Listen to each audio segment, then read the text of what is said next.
Welcome to Bowlology. Food as a system, not a trend. I'm Maria, and this is our very first episode.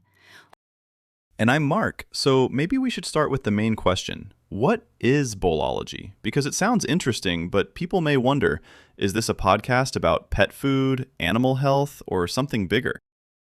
Something bigger. Bowlology is a way to look at dog and cat nutrition beyond the bowl. Because the bowl is only the visible part. We see the food, the ingredients, the package, the promises on the label. But behind every bowl, there is a living body. Digestion, skin, coat, weight, energy, age, breed, history, disease, stress, habits, and the way all of these things change over time. So this is not going to be a podcast that says, this food is good, that food is bad. Buy this one. No, and that is very important. Bowlology is not about shaming owners, attacking brands, or turning feeding into a religion. We are not here to say that one type of diet is perfect for every dog or every cat. Pet nutrition often becomes too emotional. People are pushed to choose a side: dry food or fresh food, homemade meals or commercial diets, grain-free or grain-inclusive, veterinary diets, or something that sounds more natural. But animals do not live inside marketing categories. They live inside bodies. And every body is different. Exactly. A puppy is not the same as a senior dog. A healthy cat is not the same as a cat with kidney disease.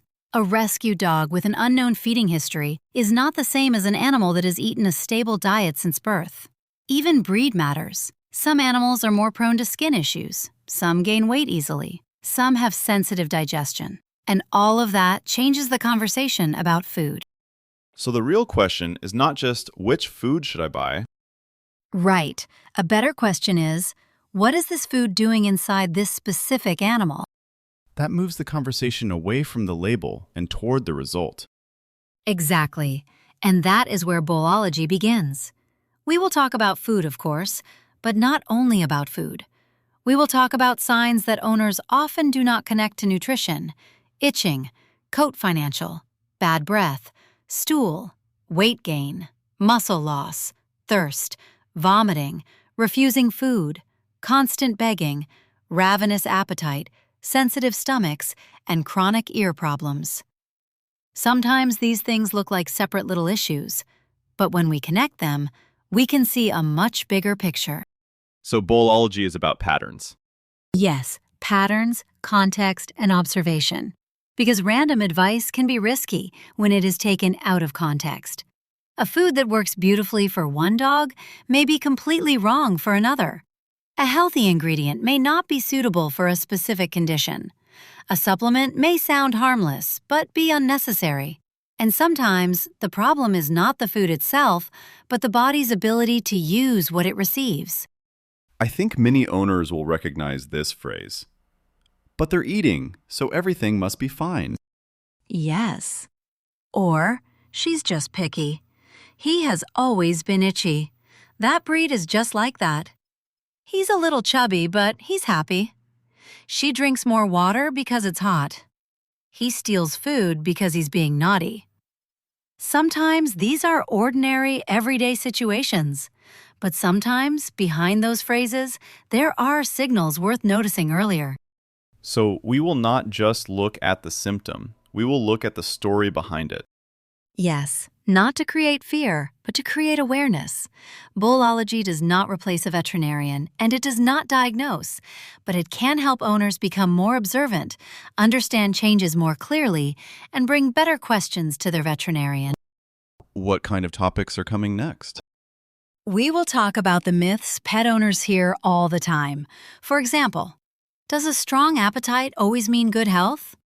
Is a picky cat just being difficult? Can dry food really clean teeth? Why does a dog still itch even on expensive food? Why do rescued animals sometimes act hungry all the time? Why can a cat eat well and still lose weight? Why does a dog gain weight when they barely eat? And how do age, breed, illness, stress, and lifestyle change the meaning of what is in the bowl? That sounds practical, but not superficial. That is the goal. We are not chasing trends. We are reading the system. What should listeners expect from Bowlology? Short, calm, thoughtful conversations. No panic. No guilt. No miracle cures. No promises that one perfect formula will fix everything. Just a more attentive way to notice what your dog or cat may already be trying to show you. So the bowl is not the final answer. No, the bowl is the beginning of the conversation. I like that. Then welcome to Bowlology, food as a system, not a trend. And in the next episode, we will start with one of the most misleading signs of all, a pet that eats as if they are always starving. Because sometimes an empty bowl is not the end of the question. It is where the real question begins. Bye! See you soon. Hey there, this is Bowlology, a podcast about dog and cat nutrition and health, minus the trendy extremes, empty marketing promises, and oversimplified answers. You're listening to Mark and Maria. Hey, Mark, and hi to everyone listening. Today we're talking about the cat who just finished eating, licked the bowl spotlessly clean, and is already staring at you like their last real meal happened in a past life. And that look is usually incredibly convincing. It's a mix of hunger, pure suffering, and just a hint of accusation. I trusted you, and you gave me just one portion. So the owner reassures themselves. Well, if the cat is eating this well, they must be healthy. But sometimes a ravenous appetite is actually the first noticeable sign that something in the body isn't working properly. To help us figure out where a love of dinner ends and a medical issue begins, we're joined today by practicing veterinarian Dr. Nate Christenson. Hi, Maria. Hi, Mark. Thanks for having me. Nate, do you actually hear this in the clinic? They're definitely not sick. You should see how much they eat. All the time. An owner will tell me their cat has lost weight, started drinking more, or is waking the whole family up at night. And then they always add, but their appetite is fantastic. For a lot of people, a good appetite almost automatically equals good health.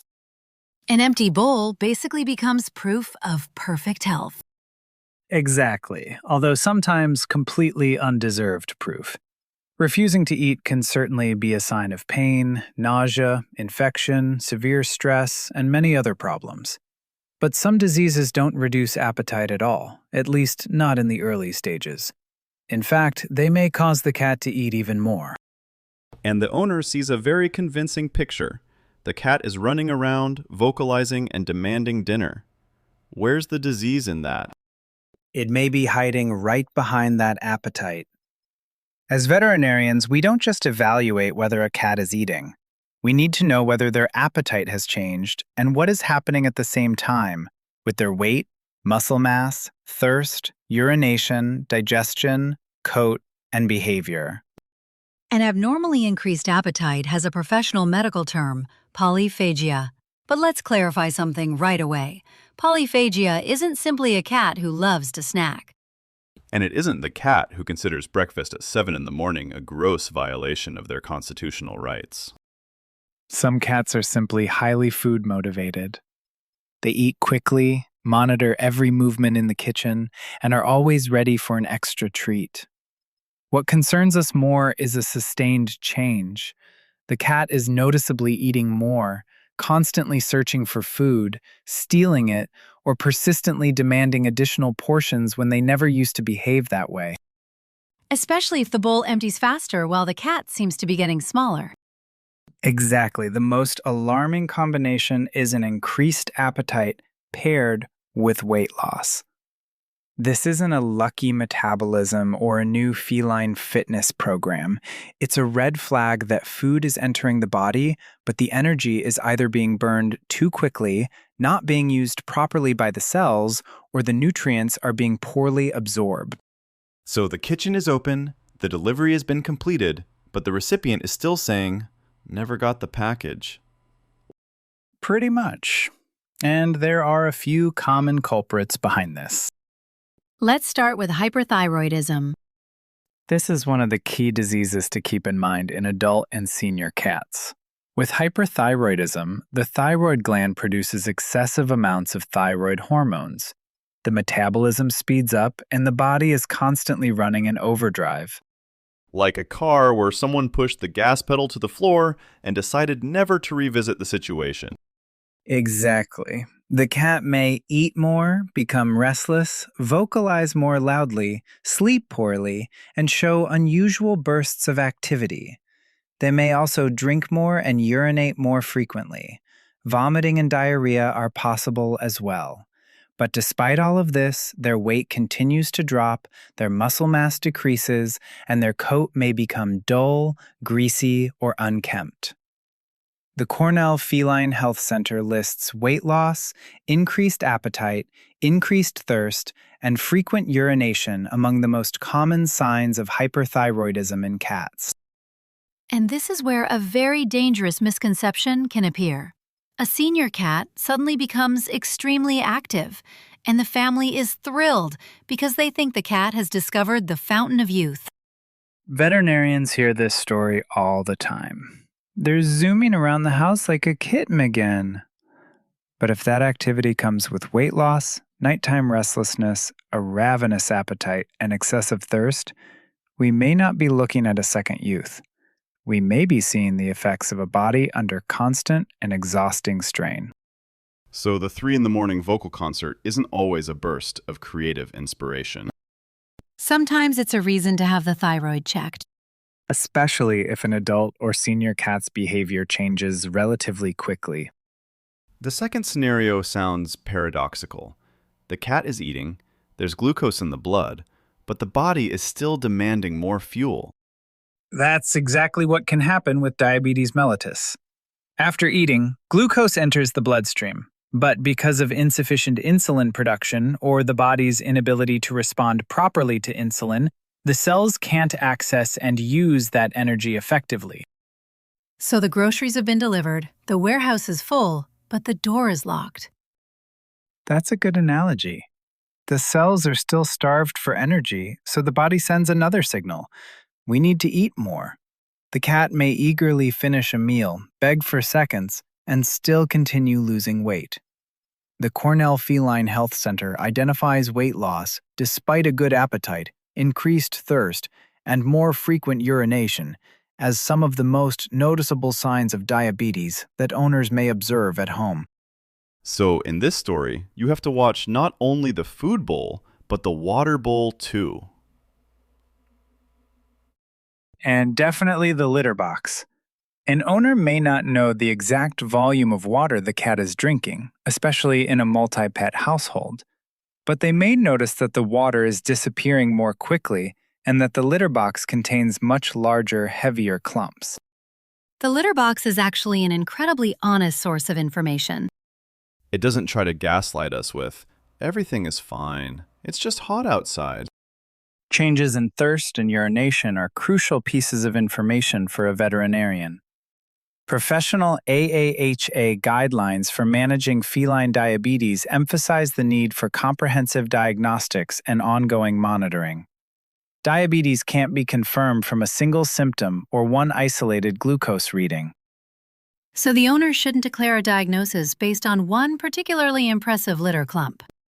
Exactly. Increased thirst and urination aren't exclusive to diabetes. They can also occur with hyperthyroidism, kidney disease, and other conditions. Observations made at home help the veterinarian choose the right diagnostic path, but they don't replace a proper examination and testing. The third scenario is this. The cat is eating, but the body isn't getting what it needs from the food. That can happen with chronic digestive diseases and problems involving nutrient absorption. In these cases, the appetite may be normal, reduced, or even increased, but the animal still loses weight and muscle mass. You may also see intermittent vomiting, soft or unusually large stools, diarrhea, changes in stool odor, and a decline in coat quality. The Merck Veterinary Manual notes that malabsorption can be accompanied by weight loss, altered appetite, and diarrhea. However, some cats may not have obvious diarrhea at all. And here we run into another extremely persistent myth.